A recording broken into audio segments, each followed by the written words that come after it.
सभी दोस्तों को नमस्कार।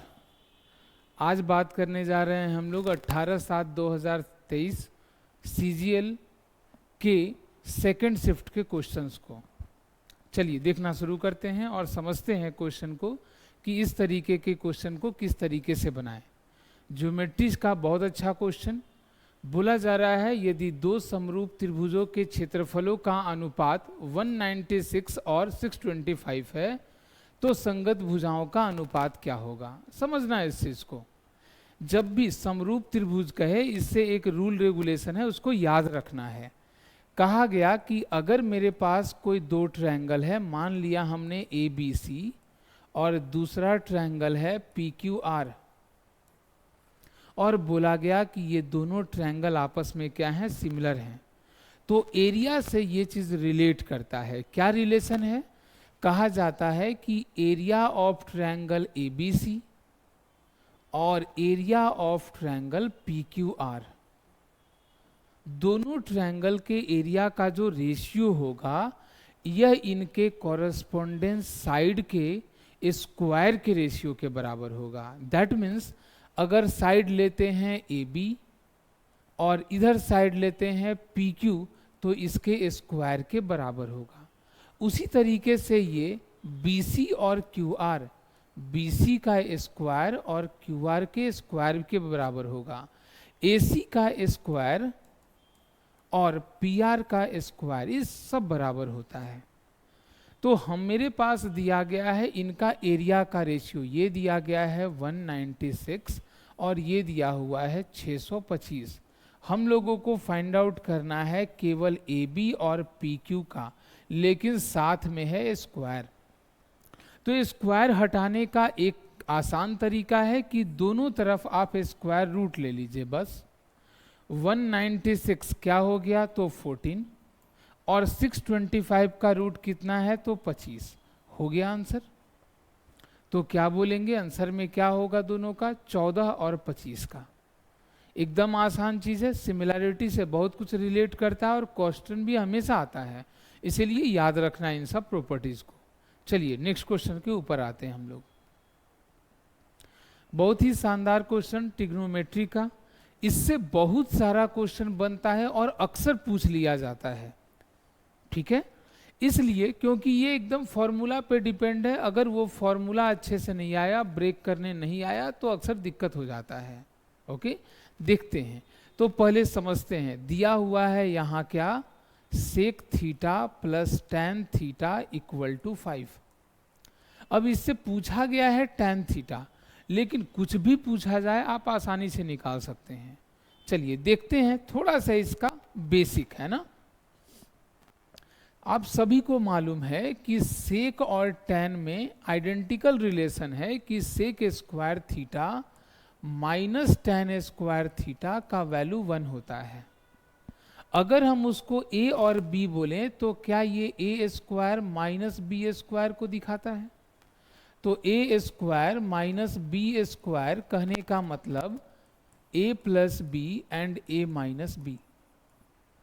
तो क्या हम इस चीज को लिख सकते हैं कि ये sec theta plus tan theta है, ये a प्लस बी हुआ, और दूसरा सेक थीटा और tan theta in minus, sec theta and tan theta is in minus, that is equal to 1। यही है।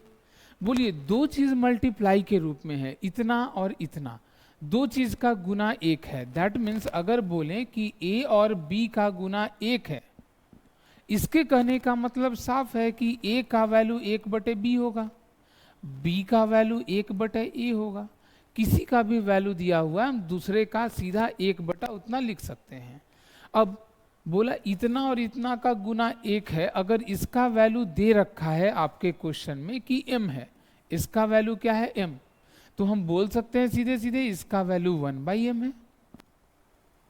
गुना करेंगे अगर इसको तो m से m कट जाएगा, आंसर कितना आएगा 1। क्लियर? तो अब देखते हैं अपने क्वेश्चन को, यही दिया हुआ है। तो सेक प्लस टैन बराबर 5 दिया हुआ है, तो हम डायरेक्ट लिख सकते हैं यहां पर कि sec theta minus tan theta का वैल्यू कितना होगा 1/5। क्लियर है? और अगर ऐसा है तो बोलिए दो इक्वेशन मिला, इसको सोल्व करके किसी एक चीज का वैल्यू निकाल सकते हैं। थोड़ा सा यहाँ ध्यान से देखिएगा, नहीं तो टाइम थोड़ा ज्यादा लग जाएगा।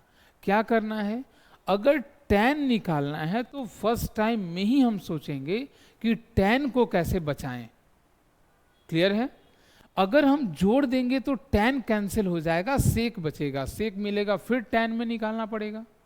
तो इससे अच्छा है कि जिसको बचाना है उसके अलावे काटते हैं इसको। ये दोनों का एक साइन है तो माइनस करते हैं, माइनस प्लस माइनस, ठीक है, उल्टा। तो ये कैंसिल, सेक और सॉरी tan और tan क्या हो गया, 2 tan theta equal to 5 minus 1/5।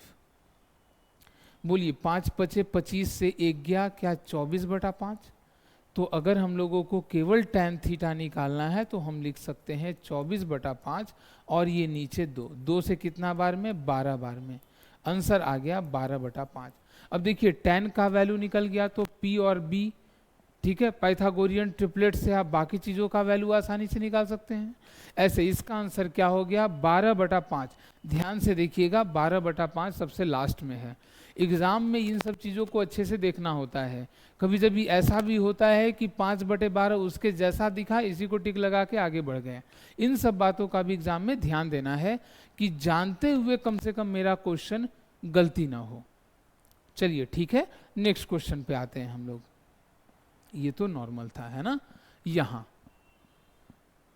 बोला जा रहा है एक समद्विबाहु त्रिभुज आइसोसेलेस ट्रायंगल है कि प्रत्येक समान भुजा की लंबाई और तीसरी भुजा की लंबाई का अनुपात 3:5 है। दैट मीन्स जैसे ही आइसोसेलेस ट्रायंगल बोला, आइसोसेलेस ट्रायंगल का प्रॉपर्टी है कि उसके दो साइड बराबर होते हैं।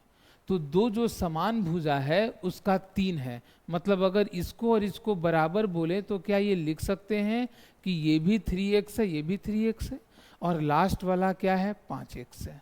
ठीक, बोला जा रहा है इसका एरिया दे रखा है, एरिया इसका दे रखा है, कितना है, तो 30√11 है ना।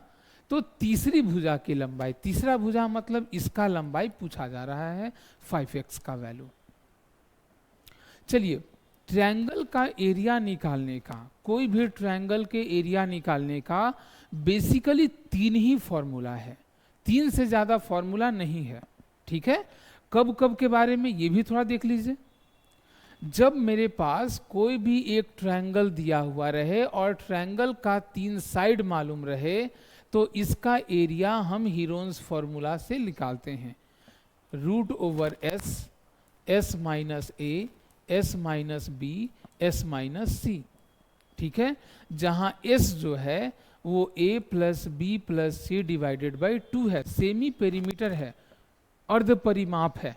ठीक है, वहीं पर अगर मेरे पास कोई ऐसा ट्रायंगल दे जिसमें इस ट्रायंगल का बेस मालूम हो और यहाँ से एल्टीट्यूड मालूम हो, तो हम इस ट्रायंगल का एरिया आसानी से निकाल सकते हैं, half of base into height. Okay, तीसरा ट्रायंगल के बारे में बात करें कि अगर मेरे पास कोई ट्रायंगल हो और इसका 2 साइड दिया रहे और इसके बीच का एंगल दिया रहे, तो भी हम इसका एरिया बड़ी आसानी से निकाल सकते हैं। फॉर्मूला है हाफ ऑफ दोनों साइड का मल्टीप्लीकेशन ए बी और थीटा साइन के साथ, दैट मीन्स लिख सकते हैं साइन थीटा। बस यही चीज है, जितना फॉर्मूला बाकी बनता है सब इसी से बनता है। तो हमको ध्यान नहीं देना है वहां पर कि वो कौन सा ट्रायंगल है, याद है डायरेक्ट एरिया तो बहुत बढ़िया बात है, नहीं तो दिख रहा है कि तीनों अगर मालूम है तो इस तरीके से बनाएंगे। चलिए देखते हैं क्वेश्चन को। तो क्या मेरे पास यहाँ तीनों साइड मालूम है, तीनों साइड मालूम है तो S आसानी से निकाला जा सकता है। S क्या हो गया, 3 3 6 और 5 11, मतलब S हो जाएगा 11/2, साथ में x है ना। अब एरिया निकालते हैं, बोलिए √, सबसे पहले S 11x/2 इंटू S में से पहला साइड घटाएंगे 3x, है ना। नॉर्मली अब देखिए बहुत बड़ा क्वेश्चन को मत करिए, कोशिश कीजिए कि डायरेक्ट कैलकुलेशन हो पाए। 11/2 मतलब 5.5, 5.5 से अगर 3 घटाते हैं तो क्या 2.5 बचता है, 2.5 को लिखते हैं 5/2 x। ठीक है, दूसरा इसको भी घटाएंगे तो वही चीज बचेगा 5x/2। 5.5 में से 5 गया तो क्या बचा आधा, हाफ को क्या लिखते हैं 1/1/2 बस हो गया, दैट इज इक्वल टू 30√11। बस इसी को सोल्व करना है। ठीक है, बोलिए x/2 दो जगह से एक निकल गया, फिर से x/2 एक और निकल गया, बचा 5 और 5 तो ये भी निकल गया। रूट के अंदर केवल एक चीज बचा 11 बराबर ये है 30√11। बोलिए क्या रूट कैंसिल हो गया, 5 से 6 बार में 30 हो गया, तो x और x स्क्वायर का जो वैल्यू है वो 6 चौका क्या हो गया 24 है ना, तो x का वैल्यू निकलेगा √24। √24 कहने का मतलब 4 छक 24 2√6। ये सब तो आप लोग को एकदम अच्छे से मालूम होनी चाहिए है ना। तो हम लोगों से अगर ये पूछा गया तो 5 गुना x का वैल्यू क्या है 2√6, 5 गुना का कितना हो गया 10√6। बस ये आंसर है।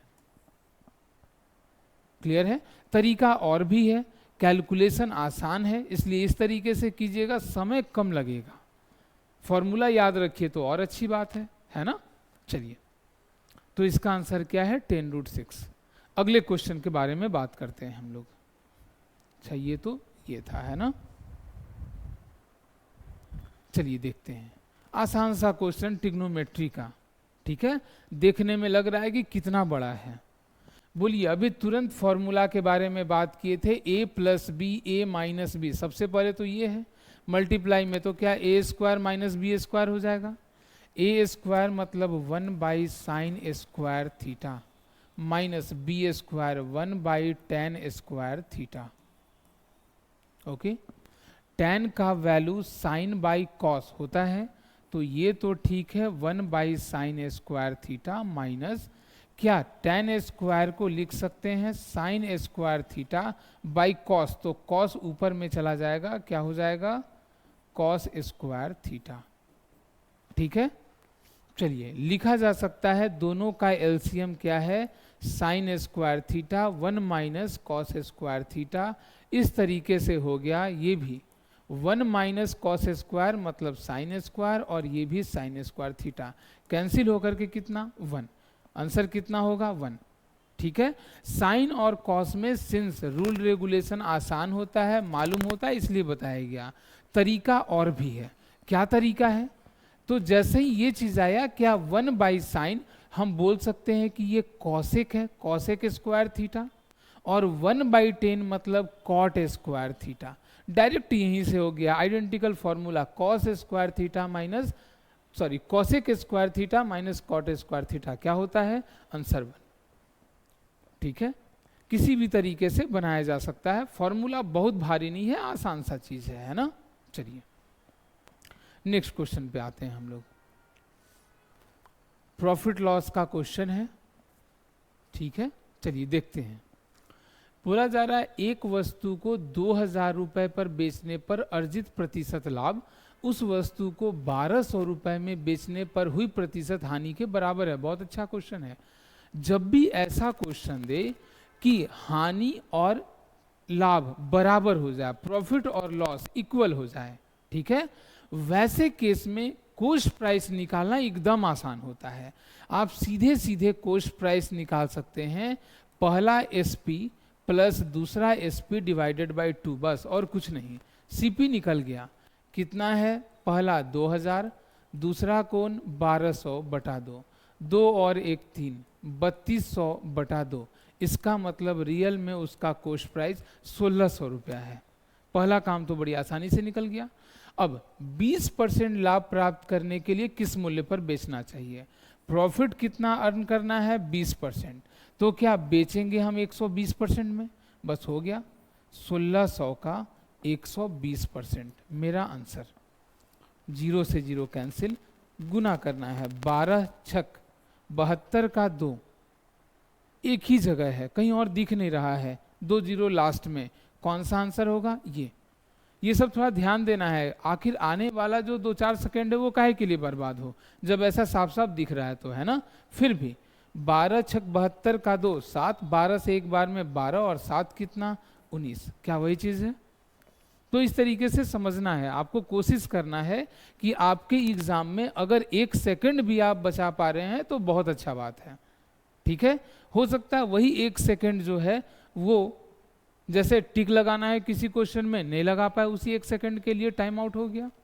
तो इन सब बातों का ध्यान रखना है। ओके, चलिए अगले क्वेश्चन को देखते हैं। अच्छा, आज बस इतना ही करते हैं, अगले बार फिर हम लोग देखेंगे कुछ और क्वेश्चंस के साथ, है ना। चलिए, वीडियो पसंद आई हो तो लाइक और सब्सक्राइब जरूर कीजिए। धन्यवाद।